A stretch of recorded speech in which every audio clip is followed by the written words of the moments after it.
हिंदुस्तान में corona virus के 30,737 नए केसेस दर्ज हुए हैं, जबकि इसी मुद्दत में 541 नई अमवात हुई है।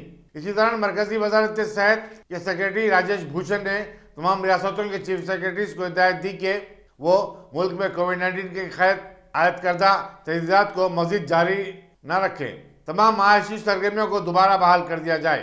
दूसरी तरफ कई रियासतों ने कोविड-19 में नरमी देनी शुरू कर दी है या फिर उन्हें बर्खास्त ही कर दिया है। इसमें हरियाणा, उत्तराखंड और पंजाब शामिल हैं। दिल्ली यूनिवर्सिटी के तमाम कॉलेजेस तकरीबन 2 साल बाद जुमेरात से दोबारा खुल गए हैं। इसी दौरान गोवा की हुकूमत ने दावा किया कि उसकी रियासत में 100% बालिगों ने कोविड-19 वैक्सीन के टीके ले लिए।